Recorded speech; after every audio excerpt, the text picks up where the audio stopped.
دەم باش تەماشاوانین gelekî جا gelekî bixêr bu bername xwe bername mayekî xelî bêguman îro jî pirsekê germê Rojava Kurdan em ê xîne ber behs û gotûbêjan li vêrê jî li mînberê xwe hîn bi azadana serinca xwe nîşan bidin. Xwepîşandan bandoriya xwepîşandanan ji bo Kobanê. Di nihada Kobanê bûye ji derê nûçeyan li hemû میدیایên cîhanî. Kobanê niha di şerrekê dijwar de ye. Rewşa we rewşekî awirte ye. Ji bilî ku mîdyaya cîhanî bi tevayî baz dike weku we dîtî Emerîka, Fransa gelek welatên din jî li astekî herî bilind li ser xetin ji bo ku piştevaniya Kobanê bête kirin Kobanê nekeve. Li her çar alên Kurdistanê. Li Bakurê Kurdistanê di niha da li wir weke serhildanê diroz bûye heta pêtirî 10 kesan ji Kurdan ji xwe serhildêrên Kurdan li hember hêzên emniyên Tirkiye ganê xwe ji dest dane hatine kuştin. Li heman demda li Başûrê Kurdistanê jî li peraniya bajar û bajarûkan xwe nîşandan dest pê kiriye. Li Rojhilatê Kurdistanê jî weku di nûçeyên me de dîtî xwe nîşandan dest pê kiriye. Li peraniya welatên Ewropa xwe nîşandan dest pê kiriye. Wate Kurd bi milyonan Ewropan dijî li wir jî ki rojana xwe pêşanda tê kirin. Pirsa me ev ye gel û karîgerî û bandoriya xwe nîşandanan li ser Kobanê, li ser Şingalê, li ser pirsên neteweyî. Ev heya çandê giring e ku cihada Kurdistanî ser hêla netewîn nîştimanî kom deng be. Ji bilî ciyawaziya bîrobûçinên siyasî. Ev heya çandê de karîgerî jî hebît bo raya giştî ku fi'len bizanbin û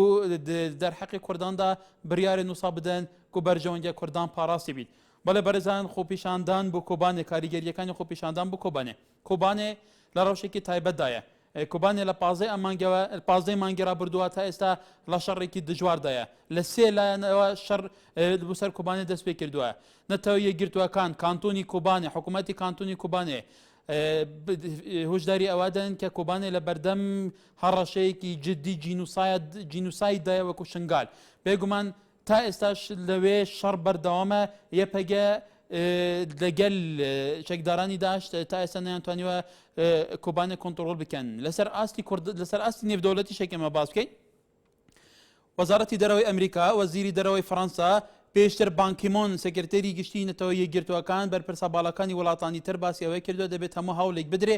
کۆبانێ نەکەوێتە دەست چەکدارانی داعش لەسەر ئاستی کوردستانی شێکێمە باس بکەین لە هەر چارپارچەی کوردستان لە ڕۆژهەڵاتی کوردستان کە لەوێ لە ڕەوشێکی زۆر تایبەتدایە هەموو شتێک سنووردار کراون لەلایەن کۆماری ئیسلامی ایرانەوە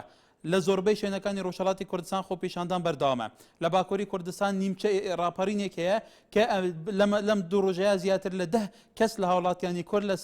ئەوانەی کە لە بەردەم هێز ئەمنیەکانی تورکیا خۆنیشاندانیان کردووە توندوتیژی لێکەوتوتەوە کوژراون لە هەمان کادا باس لەوە کرێ لە شاری ئامەد 4 لە ئەندامانی حیزب الله لە تورکیا کە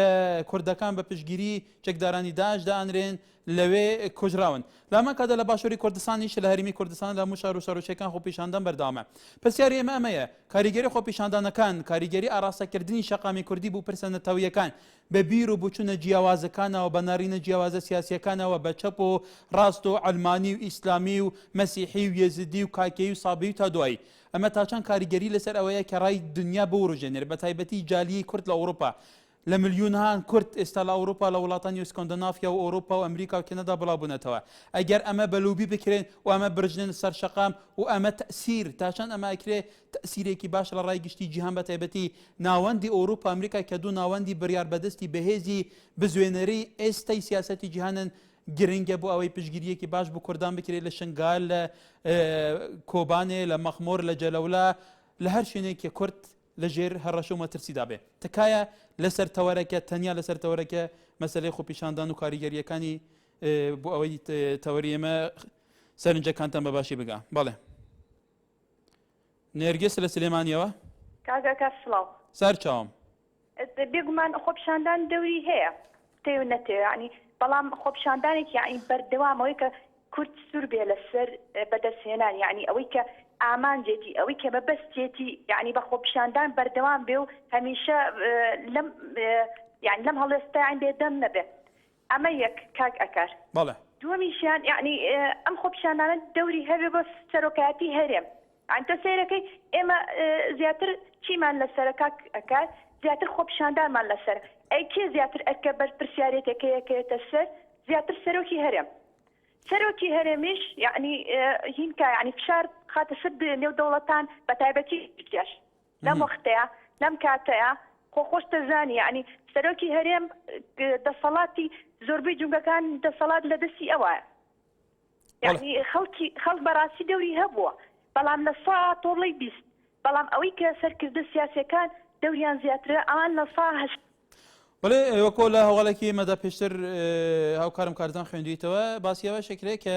سەرۆکاتی هەرێمی کوردستانیش ئەوانیش پشتگیری لە کوبانیەکەن لەو ڕەوشەی نەخوازراوی کە لە کوبانی هاتوتە پێشەوە بێگومان سەرۆکاتی هەرێمی کوردستانیش چەندین بەیاننامە لەسەرەوە دەرکردووە سامان لە هەولێرەوە بەرزەکەم دەستخۆشی بەرنامەکەتان لەکەم تەوەرێکی جوانە بەڵام تازە هیچ ئیسپادەیەکی نییە کە سەرۆکایەتی هەرێم بەیاننامە دەرکات یان دار نەکات چونکە کار لە کارترازاوە ئەوەی کە ئیسپادەی هەبێت و توانای هەبێت چونکە ئێستا بەنسبەت دەبکەوە ئەو شۆڕژێرانە و شۆڕژێرە قارەمانە پێویستیان بەس بەسەکە پێش ئەمە دەبایە کەنێت تۆپ و تیارێ شتێکی ویان بۆیان ببدا تانکشێ ئەو تانکانیان بشکێن ئاژینای ساکەمە وەکو خەڵکێکی زۆر ڕۆشتووە زیاتر لە 4,000 کەس چۆتە ئێوە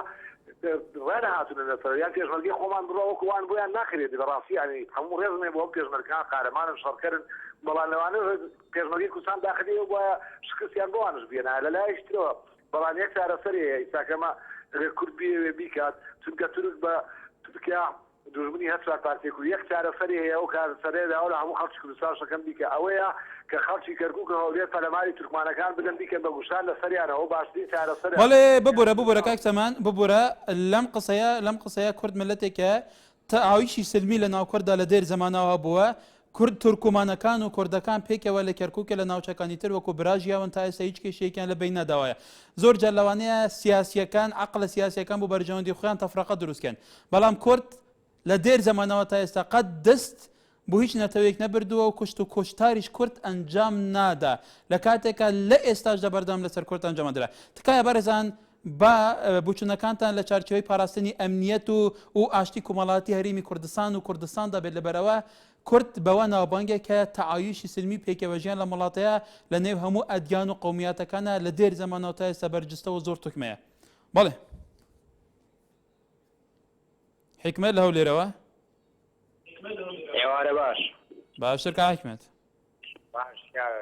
سەر چاوم فەرموو ڕێزی چاواکەم وەڵای سەبارەت بەو تەوەرەی تەبعاً دیارە کە خۆپیشاندن کاریگەریی زۆری هەیە بەڵام دوو کاریگەری هەیە یەکەمیانەوێت تو کاریگەری دروست دەکەی لەسەر خەڵکەکەی خۆت باڵێنە تو لە ناوچەیە کە خۆپیشاندان دەکەی لە هەولێرە کە جارێک دووجار خۆپیشاندانت کردی خەڵکەکەش دیارە یعنی تەواویان ڕوون دەبتەوە کە شتەکە دیارە گەورەیە دوێ کاریگەری یەکەم کە لەسەر خەڵکەکەی دروست دەکات و وای لێ دەکە وەرەی زیاتر بەرزێتەوە حەز بکاتکەوە ئەمەیەتی لە مەترسیدایە دوێمشیان کاریگەری دروست دەکات لەسەر وەک بڵێ ئەو وڵاتی یەکگرتووەکان وەک بڵێ با بڵێن مافی مرۆڤ و نازانم چێ و لاولەکە بەدەنگ ئەو خەڵکەوە بێن کە بزانێت چیان بەدەستێت تەمان خۆپیشاندن بەڵێ کاریگەریەکدار زۆر دروست دەکەن ئەوە تا لە نیشتمانی عەرەبی دیتمان کە ئەو وڵاتانی خۆپیشاندانیەکەن چ کاریگەرێکی هەبوو بەسەر ئەو دەسەڵاتانە تێدا ڕوخان بەڵام لە هەمان کاتیشدا زۆر بەداخەوەم یعنی ئەمە هەتا خۆپیشاندانیش بکەن بەڵام هەتا وەکو عەقڵیەتی تورک بەڵێ شکار لە چمچماڵەوە هەم کاتە باش هەموو کاتێک دەستخۆشی بەرنامەکە لێگەم بەڵێ سپاس فەرموو چاوەکەم وەڵای سەبارەت بە خۆپیشاندان کاریگەری هەیە بەڵای من کاریگەری هەیە بە تایبەتی بۆ ئەو وڵاتانی کە هەستی پێنەتەوایەتیان بەهێزە هەستی هەستەکەن کە لایەک لە خەرەتەرا بێ ینی بتوان هاوکاری بکەن ئەمە بەڕاستی گرنگی خۆی هەیە خۆپیشاندان خوا بەزاوێت لە وڵاتی ئێمە ماوەیەکە ینی فێر بووینە پێشتریش ئەمان کرد بەڵام وەکو ئێستا نەبوو ینی ئەگەر لایەنێک لە خەتەرا بێ بێنە سەر جادە بڕێنە سەر شەقام داوای ئەو بکەین هاوکاری بکرێت ئەمە لەلایەک یەک تکام وایە لەسەرەوەی کێرێم لەگەڵ ڕێز سڵاوم بۆی من پێی دەڵێم هاوکاری کەرکووک بکات زیاتر بە تایبەتی لە ڕووی چەکەوە من خۆم ماوەتی یەم نیشتیمانە من کوردستانم ئەترسم لەسەر کەرکووکەیە کەرکووک پێ چێ خەتەراتی لەسەر بێت بەڵام تا ئێستاگە ئەو لە ڕەچاو نەکراوە یەک تکاکشنە حیزبەکان هەیە بەڕاستی باواز لە حیزبایەتی بێنی با ئێمە زیاتر خەریکی نەتەوەکەمان بین ئۆڵی نەتەوەکەمان بێن نەک حیزب کایە بالم کاتای حیزب لە بیکەین بەرژەوەندی حیزبی هیچ سوودێک بە ئێمە ناگەین بەڵێ بەڵێ سامی لە هەولێرەوە کاک سامی فەرموو ئەو کاتەر باش هەموو کاتێک باشە ئەو کاری شەکۆ بابرێن کاریگەری پەنە بۆ سەرۆکی هەرێمە بن بەڵام ئەگەر پیشێک یعنی باش بتن پشت لە سەرۆکی هەرێمەکەن یعنی بۆ نمە سەرۆکیمە هەندێک کاری باشی کردووە عن کارە باشەکانی قەت لە هەندێک میدیای باش ناکەم بەڵام ئەگەر کارێک يعني بشكست كتبه بتوع الراسخوف أنا دري بشارين به وهذا مو كارانا مني لا عندي جاي ودي ده والله كمال قال كاك سيروان فرمو له ليروا كاسوني باش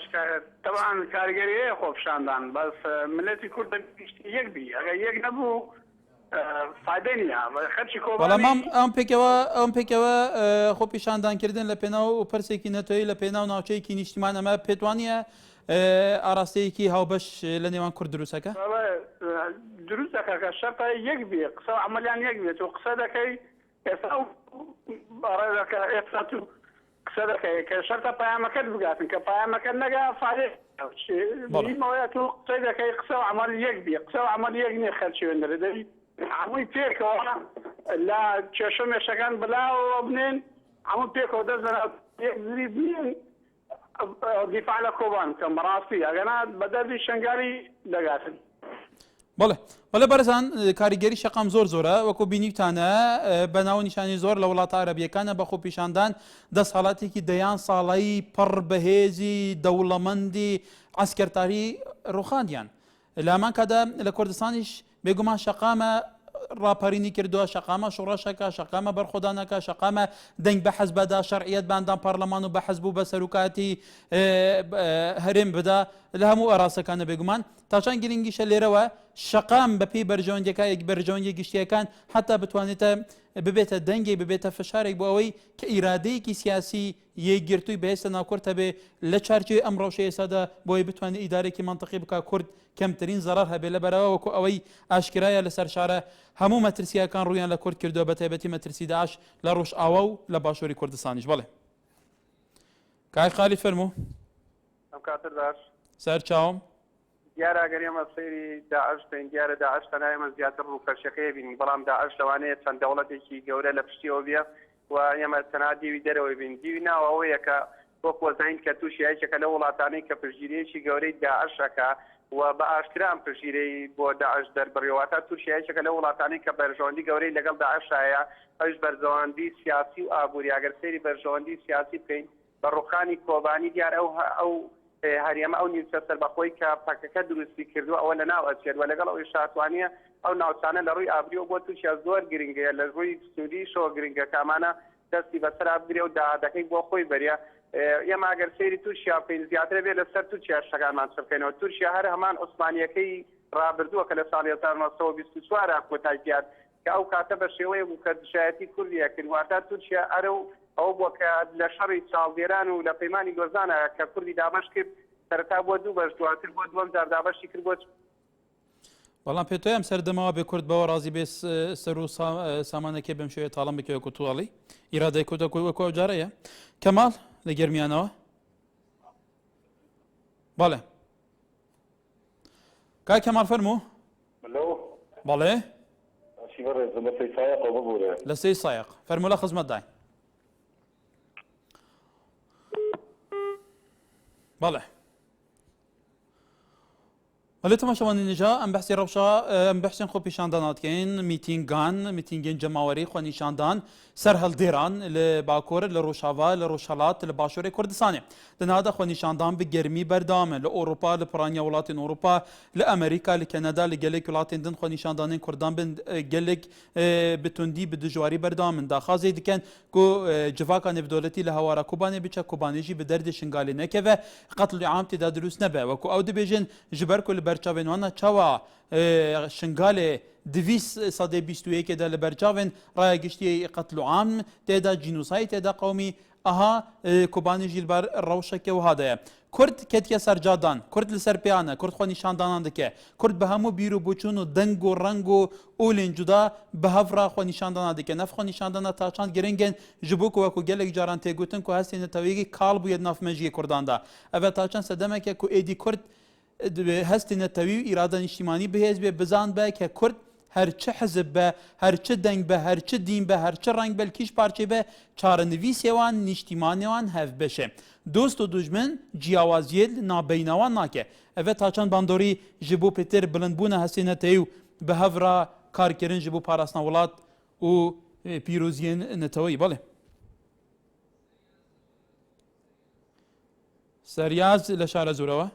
باشی برای عزیزم کاک سەریاز سەرچاوم یاخوا برای من ئەوەی ڕاستیەوەکو گەنجێ لە کوردستان من ئەوە لە دڵم دروست بووە خۆپشاندان یعنیش یعنی خۆپشاندەی ئێمە نامانەیە خۆم شانی کوردین لە زۆر خۆم شانی کوردین بەڵام کورد یەکریزی خۆی لە دەستداوە بەڵام خۆمان بۆ نیشاندەین ئالە بمان بینێ بەڵام تۆ گە سیرکەی خۆپشاندان خراپێکی ئەوەتە 12 نەفەر کوژراوە لە خۆپشاندان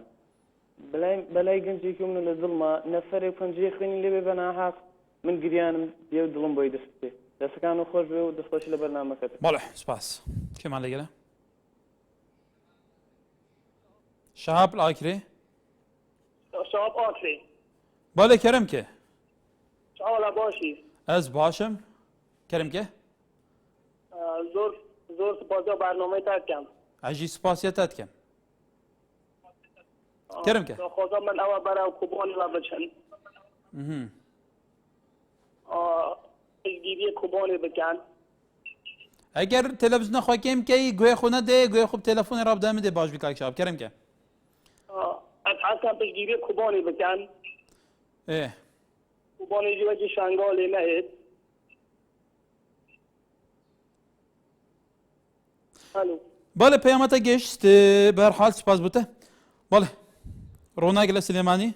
ئەم کاتۆ باش کاکار سەرچام ڕۆنای خان فەرموو داوە لە هەموو کوردێکی بە شەرەف ئەەکەم هەمی بڕژێنە سەر شەقامەکان بە پشتگیری کۆمانیا بکەن باوەکو شنگاریان بەسەر نێت بەڵێ ئالێرۆ داوا لە هەموو کوردێکی بە شەرەف ئەەکەم هەمویان خۆپیشاندان بکەن لەبەر ئەوە با شنگاریش کۆمانێژ وەکو شنگاری بەسەر نێت دوایی کەشتەکە بوو ئیتر دوایی چیمان دەچی هیچ دەستخۆشی لە بەرنامە بەڵێ سپاس کێمان لەگەلە کاک ئەحمەد ئەم کاتە باش کاکە بەڵێ پشتگیری خۆ ئەم کاتە باش بەڕێز دەکەم کاک ئەحمەد هەموو کاتێکی باش فەرموو بەداخەوە نازانم ئیتر ڕۆژێکە چی بوو هیوادارم پەیوەندیمان پێوە بکاتەوە کاک ئەحمەد بەڵێ بەرەزان ئاراستەکردنی شەقام بۆ پرسەنەتەوەی نیشتیمانیەکان خاوەندەریکردنی شەقام لە مەسەلە نیشتیمانی و نەتەوەیەکان تا چەند کاریگەری هەیە لە ئێستادا بە تایبەتی لە ئێستادا بێگومان کۆمەلگای نێودەوڵەتی وەکو جاران نییە گۆڕاوە ڕاگەاندن بە شێوەیە گۆڕاوە حەدەسەکان زۆر بەسەری ئەگوازێتەوە ئەمەش تەئسیر لە ڕای گشتیەکە داشان گەلێنگە لە ئێستادا ڕای شەقام ڕایەکی ڕێکخرا و ڕێکخستی و ئاراستەکرا و هاوبەش بێ لەسەر مەسەلە پرسەنەتەوەیەکان بۆی بتوانێت کاریگەری دروست بکات لەسەر ئەو ڕەوشێکی بەسەری کوردێت بەردەوام ساڵ لە دوای ساڵ بێگومان ئەوەی کە ئێستاش ئێوە بە چاوی خۆتان بینن لە جەلەولا دوێنێ شەڕێکی سەخت بووە چەند پێشمەرگەیەک شەهید بوون بێگومان لە مەخمۆر و لە شنگال و لە کۆبانی و لە زۆر لە سەرەکانیە زۆر ناوچەی تر ئەمە ڕەوشێکی ڕۆژاوی کوردانە لە ئێستادا بێگومان هەیە بەڵێ عوسمان لە دینارتە کار مرحبا هەر بژیت کار موضوعەکان سەخت و پێشاندانە بەڵێ توت بینی والله از نبینیم کار بس راستی عنی یاب خو پێشاندانە نابێت ئەم زانین عنی کوردستان ما باشور زۆر زەحمەتە هەوارە باشور بچیت عنی هەوارە باشوورە بچیت إلا برازیلیا ترکا بیت و ئەم داخواز گۆران خازات کەن هەکی گۆران يعني أبرا بدي كاري يعني الجوران عم بتشين هوارا كوباني أما زور زحمة بارنا كم كردستان ما يعني بكردستان ما باشور هوارا باكور بتشين إلا برازيلينا تركانا بيت وتركاش ريكين هذا وأنا داخاز الكرد بشار كان منطقة هر يك بلا يخبر بيت بتشين بكوباني أخو زور زحمة أبا يكو لكن جوران خازك کوبشن بو کوبانه خو شهید بکم نشریکا کوبانه دا و از ایکم هیوی دارم انی نمونه زور بن کوبین بچین های وارا کوبانه باله و از دا خاطر هم ملت کرد باله محسن مالا گلکی هولیر ماشي باريس کای محسن سر چاوم من وقت جنزه باله فرمو بەداخەوە پەیامەکی خۆی نەتوانی بگەینێ ماجد دهۆکێ ماجل دۆکێت گەرمەیە کاک بوتە و بەرنامێتە بەڵێ سپاس کەرم کە هێژا بەڵێ سەرهەلدان باشن خراب نینن بەلێ دەما بلا بیرامە بیتن دەما شنگاری هاتەستاندن پکه یا پکه گوته ام هلداناکین و دفاع شنگایکین بی سرهلدان ای خو پیشاندانه وکی هوارا هاتن توارا شنگای هاتن ده کوبان بازه مهاچوی وقت داعش ری رش گل پر کرش هاتین کوبان دا بیا با حرم کردستان جه هوارا وان شبا هوارا ما یا کرده همیت بدره ما خو چه فرق کرد رش وسپیه چه فرق کوبانه چه فرق دوکه چه فرق آمده چه بەڵێ محەممەد لە سلێمانی ئەوکای محەممەد سەرنجی بەرستان کاگە کارم کاتەوە باش هەموو کاتێک تێبینێکی بچووکم هەبوو پەیوەندی نییە بە تەوەری بەرنامەکەتەوە من لە خزمەتدام لە شریتی ئەخبارەکەتانە کە ئێستا عەرزەکرێت نووسراوە پەرلەمانی کەنەدا ڕەزامەندی لەسەر وەشاندنی گورزی ئاسمانی دژی عێراقدا ئایا ئەوە هەڵەیە یاخود ئیخبارەکە خۆی وایە ئەگەر چاکرێ سوپاس دەکەم بەڵێ وەڵی نازانم ئێستا شریتەکە لە بەرچاو من نییە بەس یادارم عیژا دژی عێراق زۆر سپاس بۆ ئەوەیەوە چاکرێت بەڵێ سپاس ئەوە ئێستا برادرانی من لە کۆنتۆرۆل گیان لە تۆیە کە ئەم هیوادارم سەرنجەم بەرزە بە هەندۆر بگێ ئەو باسی ئەو تیکێرێکی بابزانی چینیان بەڵێ کێمان لەگەڵە کاک ئەحمەد لە سوورانەوە بله سلام ریز بو تبری برنامه و داشتار بو بسیجاجی بله هر بجید راستی تبری تجیت تشکی جیا خدایا خوب پیشاندان تا رو کو بو کوبانه تی نکردن پال پشتیه که بو برایت ما خوش کد ما یه روژاوا هم کانتونا کوبانه و که امد بینیم که او رو کتیه خطریته که مازن دا که داعش به همون شیوه که پلما را ملت من یه ویره دلتا طبعا او خب پیشاندان تیتا کردن پال پشتیه که بله رخنه که من یویره بو دستلاتا حریم و حزب و لعن سیاسی تایی حتی دقات بیمایکی که کسی که دست پیکی وره چه داخیانی ندام پشتی که همه دید کانتونا کوبانه که بره که برخودانه که مازن که نشان داد نو خوی خصه تاریخ و ملت کرد زانی پشتی وی داخیانی دانو گوتن ام حاضری پال پشتی و کانتونا کوبانه بکن ولی بو چه بله نامق لە سلێمانیەوە کای نامق کاکەم کاتە باش هەموو کاتێکت کاکە کاکجان من خۆپشاندانەکان بە جۆرەتر ئەبینم ئەم خۆپشاندانانە کە ملت هەڵوێستی نیشتیمانی و کوردایەتیان تایە بەڵام گەورە بەرپرسەکانمان دوێنین لەو هەڵوێستەوە پێش ئێمە بێ گەورە بەرپرسەکانی وڵات هەڵوێستی تایبەتی خۆیان هەبێت پێداگریان هەبێتە وڵاتەکان کە وەڵامێکیان هەبێ بۆی کە کورد نەکرێتە ژێرە فشارەوە هەر ڕۆژی لە پارچەیەک هەر ڕۆژی لە کونجێک هەر ڕۆژی لە پەنایەکدا هجوم دەکرێتە سەر خەڵکی سڤیلی کورد هیوادارم خەڵک نەوەستێت لە خۆپشاندان بەردەوام بن لە تورکیا لە ئێران لە سووریا لە هەر چاتارچە دەین ناڕەزایی هێندە بەرزکەنەوە کە هەر کەسێکی دوژمنی کوردە خەجاڵەتی بەردەم میلەتەکەمان دەست بەڵێ کاروان لە دانیمارک لە ڕێ ڤیدیۆ سکایپەوە فەرموو ئەم کاتەوە باش هەموو کاتێکت بەڕێزم خۆپیشاندان تاسیرێکی زۆری هەیە ئەمڕۆ ئێمە دوکانەکانمان داخست لە شاری ئەلبۆرگ لە دانیمارک خۆپیشاندانێکی جوانمان کرد خەڵک ئەزان ئێستا کورد یانی چی داعش یانی چی ئەزان ئەم شەمشەمە شوێرانە یانی چی هەموو کوردێکی بە شەرەف هەرچی سەر شانێتی بیکە بەڕاستی بەلایکێ بە کۆمینتێ بە نووسینێک هەر شتێک دەتوانات هەبێ ئەمە هەرچی سەر شان ئێمە لە هەموو شتێکە توانی واز بینین چین خۆمان شانێکی ئێمە کوردین بۆم بارە خۆمان شان بین بەڵێ کای کاروانێکی کای کاروان زیاتر لە سەخە بێ لە بەرەوە ئەو خۆ نیشاندانەکانی ئێوە لە چارچێ خۆ پیشاندانەکان ئایا کوردی هەر چار پارچەی کوردستان بەشداری ئەکا ئێعلام ڕایگەاندنی وڵاتە چۆن گرنگی پێدا هەر چوار پارچەکەی تیابوو هەموو دیالێکتەکان بەشدار بوون لەوانی کە جوابیان ناینەوە ئینگلیز بوو ئەوانی کە بە ئەو حیزبانی کە مەعارەزن لێرە حزبی دەسەڵات جوابیاینەوە ئەڵێ ئەمانە ئاگەین بۆ پەرلەمانی دانیمارکی تەسیری خۆیە تەبعان ڕێزیان لێگرتین وتمان ئەمە ڕاگەاندنی وڵاتانە تا چەند ڕۆلیان هەیە لە گواستنەوەی ئەو کێشانە ئەو شەڕانێک کە لەسەر هەرێمی کوردستاندا هەیە لەسەر کوردستان بگەشتی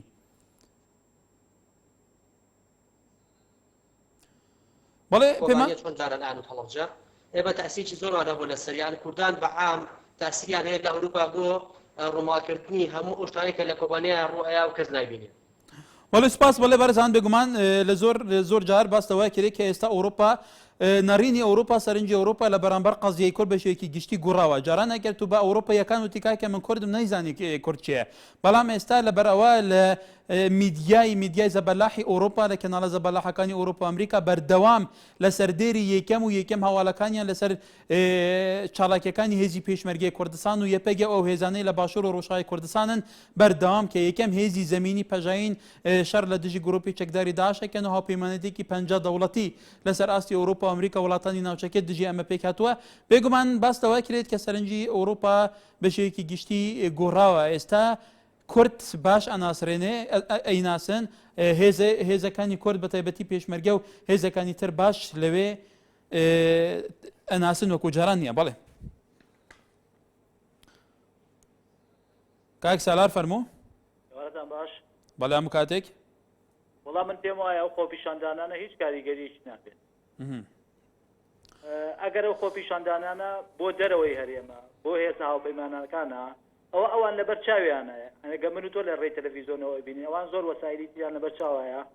زۆر بە باشی بینین کە لە کۆبانی چی ڕۆیە شەڕ لە خواری کۆبانیوە ئەوان لەسەر و کۆبانی و بۆ بە هاوێژەکەن ئەگەر بۆ ناخۆی کوردستانی شاوە کوردستان هەمووی ئامادەیە بچێت لە کۆبانێشتەکە بەڵام ئەوە سەرکردایەتی سیاسی کوردەکە نەقەی لێوە نایەت هیچ لێ بەرامبەر کۆبانی و کرد زۆر سپاس بەڵێ بەرزان بێن بەدانێک و دێ بەردام بم تاکە کەناڵی ئەهلی بێلایەن بەڵێ بەرزان جارێکی دن سەڵاف لە تەوەریەکەما بێگومان خولێک زۆربەی بوچوونەکان لەسەرەوە هاوڕابوون کە خۆپیشاندان و ڕژانە سەرشەقامی خەلێک لە پرسە نەتەوی نیشتیمانەکان بە یەک دەنگ یەک گوتارە مە تەسیری خۆی هەیە هەش بووە ئینتیبای هەبووە هەش بووە ڕەخنا بووە و هەش بووە تەبەنیکی سیاسەتی سەرکردایەتی کورد بە تایبەتی لە باشوور کردووە بەڵێ کێمان لەگەلە سابیر کاک سابیر ئەم کاتەوە باش کاکە هەکارگیان باڵێ سەرچاو بەرنامانە لێکەم یاخوا هەر بمێنن هەر بمێنن بۆ ئەو زمانە ڕاستگۆیەکان بۆ ئەو گەلی کوردستان دیدەیە باڵێ سپاس تورکیا هەزار ئەوەنە زەبروزەنگی بێ دەستی درێژ بێ و غەزەبڕەنگی بێ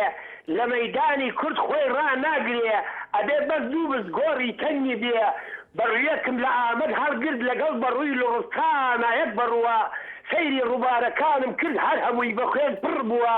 ئەمە هەمووی کوردی منە بەدەستی دوژمن قڕ بووە بێگانە خاوەن ماڵە و خاوەن ماڵیش قەل پڕ بووە دایکی شەهیدانە بینم هەناسەیان پڕگر بووە خۆ ئەم کوردە نەزۆک نەبووە خاوەن ملێنە ئاکوڕ بووە بەدەستی دوژمنانی کورد سەرە و خواری ناوگۆڕ بووە ئەی کەینەوە بە یەک پارچە کاسەی ناحەقی پڕ بووە ئێمە وەکو گەلی کورد بە هیچ کاتە سەردان نانەوێنین ئەوەشی لەم ڕۆژە حیزبێنە بەڵێ ئەحمەد لەو لێرەوە سلام علیکم عەلەیکم ئەسەلام وەلی کاکە زگار باشی هەر بژیت کاکە کار من جۆرجا باسم کردووە لەگەر جەنابەت من پێم وایە ئێستا مشکلەی کورد بووە ئاین کورد بووە دزی ئاین کاک ئەحمەد مەسەلەی کورد مەسەلەی ئەگەر مەسەلەی بەڵێ ئەگەر مەسەلەی کورد مەسەلێکی ئاین باە کورد زۆرینەی موسڵمانە و لە سەردەستی نەتەوە دراوسەکان کە زۆرینەی موسڵمانە قەتڵام کرێ ئێستاش بە ناوی ئەنفال جاری پێشتر ئێستا بە ناوی داعش ئەمە کێشەیە ئان کێشێکی نەتەوەیە نەنا با کاک ئەحمەد زیاتر قسە بکە لەبەرەوە کومنتێکت پێویست بە و پرسیارەیەکێت کە ئێمە بکەین لە تۆ بەڵێ کورد شناسنامەی ئاینێ ڕادەرێزم لە ساڵی هەفتاونەوەی کە خومینی انقلابی کرد بانگی ملەتی کرد گوتی وەرە ئێوە ئیسلامتان هەیە ئان نا لە سەدا 98 دەنگی بە ئیسلامدا لەبەر ئەوەیە هەر دەرەقەت ئێران ناهێن بەڵام کە ئێمە دوورین لە ئاین لەبەرەوە هیچ لە ئاین نابن هیچ لە سیاسەت نازانین ئێستا بۆ نمونەوە پەکەکەیە بەناوی کوردایەتی فەحاشخانەی دانایە برای بەڕێزم کوردایەتیەوە ناکرێ ئەوە دوورە لە ئەخلاقی ئیسلامەتی دوورە لە ئەخلاقی کوردایەتی بەڵێ بەڕێزان ئاگادارن شێخ مەحموودی حەفید قازی محەممەد شێخ سەعیدی پیران شێخ عەبدولسەلام بارزانی مۆڵا مستەفا بارزانی زۆربەی سەرکردە کوردەکان مسلمان بوون، دیندار بوون، زانای بە قووەتی ئیسلام بوون تا دوای ئەمانە لە سەردەستی عوسمانی و سەفەویەکان وەکو میراتگیری خەلافەتی شیعە و سونە لە سێدارە دراون، زیندە بەچاڵ کراون تا دوایی کورد هەر حرەکەیەکی ڕابە زۆربەی حرەکەکان حرەکەی تابعێکی دینە هەبووە لە پێشترا. ئێستاش لەژێر ئەنفاڵە ئاەتی ئەنفاڵە بینیتان چەند بەدەیان هزار کورد لە کوردستانی عێراق زیندە بەچاڵ کرا. ئێستاش بە ناوی داعشەوە دێن لە هەموو باشووری کوردستان بە تایبەتی لە خانەقینەوە تا ئەگاتە شنگال و ڕەبیعە و لە سەرێکانیە و لە کۆبانی و لە نظامچە بە ناوی داعش و بە ناوی خەلافەتەوە بۆ لەژێر ئاڵی ئەڵڵاهو ئەکبەر چی لە کورد دەکرێت. یعنی کورد مەسەلەوەکە مەسەلەی دینە یان مەسەلەوە کورد نەتەوەیەکە وڵاتانی و نەتەوەکانی سەردەستی ناوچەکە بە هیچ شێوەیەک تەقبول ناکەن مافە خۆزایەکانی کورد قبول بکەن حتا کە لە قورئانیش لە یاسا ئەسمانیەکانی شاهاتووە کە کوردی شەکوونەتەوەی حەقەوەکو خۆی بژی بەڵام ئەمانە بەناو نیشانی خەلافەت و ئیسلام و کۆمەڵی مستەلاحی تر دێن بەردەوام ئەم ملەتە زێندە بەچاڵ و تەپەسەر و جینوساید و بێمافەکەن بوو لەبەر چی سەبەبێکە چییە؟ کەریم لە سەی سایق مەڵا کەریم لە سەی سایق بەڵێ مەڵا کەریممان لەگەرە زۆرمان پێ باش بوو مامۆستا ئەگەر تو شروعی ئەوە بکەوە بەڕێزە لە هەولێر ئاڵێ لە بەرەوە ئێمە بسڵ دەبێت بگەڕینەوە بوو مسلمانەتی ئەوە من بەسەر نێت ئەمە ڕاست ئێمە کێشەیان کێشێمە کێشێکی نەتەوەیە بەڕای تو کاگە کاریان من پێم خۆشە بەر لە ئەوەی قسەکانم دەست پێ بکەم مەجالم پێ بدەی قسەکانم پێ نەبڕی بەڵێ بە مەڵا کەریم قسە بکات تکە زیاتر بەڵێ ئەوەڵان ئێمە لە ناو کێشەیەکی گەورەین وەکو میلەتی کورد بە تایبەتی ئەمڕۆ جارێ بەر لە وشمە سەربەحسی کۆبانی لە ناو کوردستانی خۆمانە لەو بەرەی جەنگانە لە زۆرێک من خۆم ئامۆزا و کەس و کارم زیاتر لە 10 نەفەر لە ناو پێشمەرگەدان و لە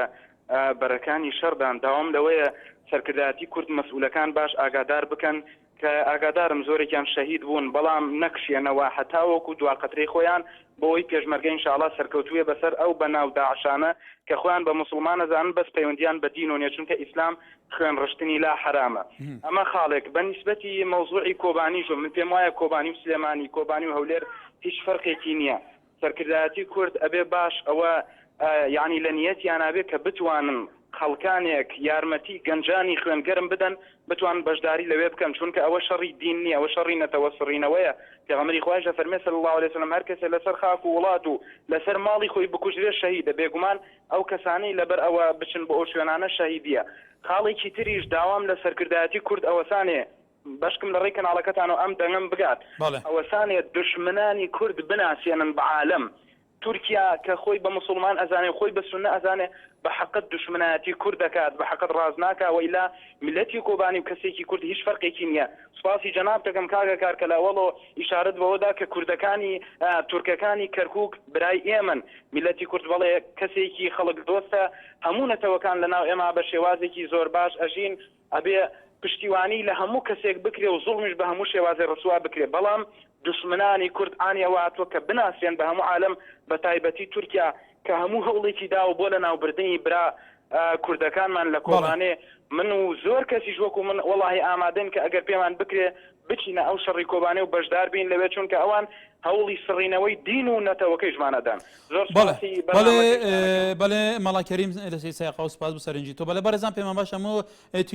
چین و توێژەکان مامۆستایانی ئاینی هەر کەسێکی بێگومان لێرە بەشداری بکات لەبەرەوە ئەمە مینبەری ڕاستەقینەی خۆتانە بە هەموو بیر و بوچون و عەقڵیەت و تێگەیشتن و ئیرادە و ئایدیا جیاوازەکانەوە پێمان باشە لێرە دەنگی ڕاستەقینەی شەقامی کوردی ببیسرێ کە شەقامی کوردی بە هەموو بوچونەکانیەوە لەسەر ڕەوشەکە هەڵسەنگاندنی چوونە بەڵێ بەهار لەو لێرەوە سەرچاوم هەموو کاتێک زۆر سپاس بەڵێ سەبارەت بە تەوەرەکەتان لەسەر خۆپیشاندا بێشان کاریگەریەکی زۆر هەیە چونکە ئەگەر ئێمە ماڵی خۆم نتوانین دەنگی خۆمان یان هاوکاری خۆمان بۆ کۆبانێ و بۆ کورد بگەێنین ئەتوانین لە ڕێگای شەقام و لە ڕێگای خۆپیشاندان و ناڕزای خۆمان دەردوبڕین دەنگی خۆمان بگەینین بە جیهان کە کوردی زوونی هەیە کە ئێمە هێر زمانێ هەڕزوونمان لێکرێتن لە بەرامبەر زوومان دەستین لە هیچ وڵاتێک نەکردویت لە دەستێتان نەکردەوە بەڵام هەموو کارتونمان لێکرێتن ئەتەسەرێنەوە وەکو هەر چارپاسی کوردستان ئەمە کۆبانێکی بەسەرێتن و وەکو شانگاڵ و لە باکووری کوردستانش من هیوادارم دەنگمان بگات بە هەموو جیهان هەموو جیهان هاوکاری کۆبانێ بکات هاوکاری کۆبانێ بکات لە هەموو ڕوویەکەوە نەکرد لە ڕووی مرۆیەوە باشەکیان پێ بکەین بە هاوکاریان بکەن بۆ ئەوەی نەچەسەندێنەوە چونکە کوردی زوونی هەیە ئێمە زوو وڵاتانی جیهان بوونمان هەیە لەسەر ئەم جیهانە لەسەر ئەم زەویە باسی تر زوو نەکرێتن بەڵێ کارزان لە کێلارەوە کاکەگەریان دەستخۆشی بەرنامە لێکم بەڕێز زۆر سپاس فەرموو بەڕاستی کاکار NRT واتای ئێن لای منە دڵە ئار چاوەکانمانە گوێەکانمانە بەڕاستی دەستخۆشی و بەرنامە جوانەتان لێکم هەموو کارمەندانی NRT هەر هەمووی ئەوانەی کە ناوی NRT بە ناوەی فەڕاش ئیشەکەن من وای ئەزانم بەشێکن لە ئازادی خوازان لە تەواری هەر چوار پارچەی کوردستان بەڵێ بەڵێ سپاس بۆ تۆ دەربارەی ڕێپێوانیش بۆ گەلی کورد کاکە گیان ئەمە چیرۆکێکە من دڵنیای هەر هەموو گەلی کوورد دەکەمەوە ئەمە چیرۆکێکە ئەبێ ئینسانەکان خۆیان خەباتکەن بۆ ئەوە کە ڕزگاریان بێ لەم دۆخات تەنانەت من وای ئەزانم دەسڵاتدارانی هەرێمی کوردستان خۆیان کەڕ کردووە لەم کارە ساتە بەڵام ئەگەر کەسێک بوێت بتوانێت بیان تێرێتە سەری خەت ئەمە خەڵکی گەلی کووردە لە هەر چوار پارتە لە هەموو کوردستان و دەرەوەی جیهانیش بەڵێ بەڵێن لە هەولێرەوە کاک بەڵێن بەڵێن لە هەولێرەوە بە ناوی هاوڵاتیانی شاری هەولێر ڕێز و سڵاوم بۆ شەربانانی یەپەرگەل لە کۆبانی هەیە و داوا لە هەموو خەڵکی کوردستان دەکەم کە بە هەموو شێ پشتی لە کۆبانی بکەن من وەکو گەنجێکی شاری هەولێر خۆم بە شەد مەزار دەزانم کە لە ڕێگەی پەیوەندیەوە بێم هەڵوێستی خۆم بەرامبەر بە کۆبان دەربن دەوایە من کەسێک لەو کەسانەی لەناو هێزی یەکینەکانی پاراستنی گەل و هێزی یەپەرژە دارم دژ بە داعشانی کە ئەو شەمشەمە کوێرانی لە ڕێگای دەستگای مخابەڵاتی هەموو جیهانەوە دژایەتی کورد دەکەن و دژایەتی ئەو خەڵکانە دەکەن کە لە شەرق ئەوسەددا بەرەو موقفی هەڵوێستێکی نەتەوایەتی دەڵن ئەمن زۆر داوا لەو گەنجانە دەکەم کە لە ناو داعشدانە و بە هەموو شێوەیەک واز لە ڕێزەکانی داعش بێنن بە تایبەتی ئەو کوردان من خۆ هەست بە شەرمەزار دەکەم کە خەڵکانێک کە من بیانوێ کورد بچنە ناو داعش و ئامادە نەبن بچنە ڕێگای یەپەرگەوە دفاع لە وەڵێ ساڵح لە بەحەرکە لە ڕێ ڤیدیۆ سکایپەوە ئەو کاتە ئێوە و بینەرانی NRT باش باڵێ هەموو کاتێک لە ڕاستیدا کاریگەری خۆپیشاندان لەسەر کۆبانێدا خۆپیشاندان گرنگی خۆی هەیە بەڵام ئەوەی ڕاستی بێ لە کوردستان لای خۆمان هیچ گرنگیەکی نییە بۆ چونکە ئێمە کورد لە باشووری کوردستان بە تایبەتی هەر خەریەکی یەکترین لە خۆپیشاندانیشدا هەر خەریەکی یەکترین نەک لە دژ بە دژمنانمان بە تایبەتی ئەوە کە لە ئێستا ئەنجام درا لە سلێمانی بۆچی دەبێ شعوری زیاتر لە ملیۆنێک لە هاوڵاتیانی کوردستان بریندار بکرێ لە خۆپیشاندانێک کە بۆ کۆبانی کراوە کەچی ئەچ سوکاتی بە ئالای پارتیەکەن سوکاتی بە بنەماڵی بارزانیەکەن ناهێلن ئالای کوردستان بەرز بگرێتەوە بەڵام بە ئەمانە باش بزانن کە بەم سوکاتیە بەم کارانەیان پارتی بوون لە دڵی هەموو پارتیەکدا زیاتر بەهێز دەکاتن ناوێ دەبێ واز لەم کارانەیان بێنن چونکە هەر پارتی و بارزانیە لە بەڵێ کێمان لەگەلە کەنعان لە خەبات ئەو کاتە واز باشی حاڵ باشی بەڵێ سەر چاو ئەمە تەسەوڕ ڕاکەم ئەنی ئەو خۆپیشاندانە هەرچەندە هەستشی جوانەکەەوە بەشێشی زۆر لە کوردان لە پارچەکانی دیکەش خۆپیشاندان دەکەن بەس ئەوە ئەم تەسەوڕ ناکەم و سوودێبی چکەلۆ لە میدیا جیهانیەکان ئێستاوە هەست دەکەین یعنی بە شێوێکی عام هێرشمان لەسەرە لۆ کورد هەم لە ڕۆژئاوا لە باکوور لە ڕۆژهەڵات لە باشوورە بچی برێ ئەمنەوە تەسەوڕ دەکەم یەک لە هۆکارە ڕئیسەکان لە سەرکەوتنمان ئەوەیە یەک بگرین هەم لە باشوور و لە پارچەکانی دیکەش ئەوە یەک لەو هۆکارانەیە احتیمالە بۆی بگەین بە ئەنجامەکانمان ئەگەنا خۆپیشاندان و ئەو شانە تەسەوڕ ناکەم سوودیابی بەڵێ بەڵێ سپاس بۆ تۆ بەڵێ بەرەزان بە دەیان تێلەفۆن هاتووە لە هەموو ناوچەکانی کوردستان بیر و بچوونە جیاوازەکانی تیا بووە ئێمە هیوادارین دەنگی شەقام بۆ چۆن و بۆ بەرپرسەکانی شەقام بگا کە ئەحزابەکانن سەرکردەکانن کە شەقامی کوردی چون بیرەکاتەوە سەرنجی چوونە لەسەر پێشاتەکان بە تایبەتی خۆپیشاندان ئەم خۆپیشاندانە چون بکرێت لەسەر چاس هەسەی بکرێت ئەم خۆپیشاندانەش گەلێک جار وەکوترێت بە حەزبیە کرێ زیاتر عەلەمی حەزبەکان تیا بەرجسە کرێ زیاتر سیرای حەزبی تیا زەخترە زۆر جار لە خۆپیشاندانەکانە لەسەر دروشمێک وتنەوەی دروشمێک ڕێککەوتن نییە تا دوای تا چەند گرنگە خۆپیشاندانی شەکرێ لە خۆپیشاندان دەستەوەردانی حەزبی نەبێ با ئیرادەی ئازادی خەڵکە بە هەمووی پێکەوە لەسەر یەک ئیرادە و یەک مەبەستی دیاری کراوینەتەوەی ڕێ بکەن پێتانوانی ئەمە کاریگەرتر بێ خۆپیشاندانەکانیش قەرە بەڵەختەر بێ بۆ نمونە ئاڵێن شارەکانی کوردستان مەسەلەن شارێک هەیە خاوەنی زیاتر لە ملیونێک کەسەیە کە خۆپیشاندانێکێک کرێ زۆر جار 100 کەسیش بەشداری تیان نەبن لە زۆر شوێنەکانی تر تا چەند گرنگە ئەم هویانە لە بەرچاو بگێ بەرحاڵ ئەمی ویدارین سەرنجە خەڵکی گەشتی بگەلە خۆپیشاندان دپێخەمەتا پرسێنێتەوەی باندۆریاوی چاوەیە تا چەند گرنگە شەقامی کوردی دوور ئیرادە و دوور بەرژەوەندیان حەزبی و شەڕە پەڕوو بێت ئاراساکردن ji بۆ کۆ بکار بە باندۆریاخوا لەسەر پرسێنێتەوەی هەبە ji ber ku هەر هەمی هاوچارە نووسن di نیشتیمانێکێدا دژین ئەگەر دەرد هات بوو هەمیایە ئەگەر دەرمانجی هات گەلێک جاران دەبێژن بۆ کێمایە لێ ئەوژی هەر باندۆریا خوا دێ باشە بیت هەرچ نەبیت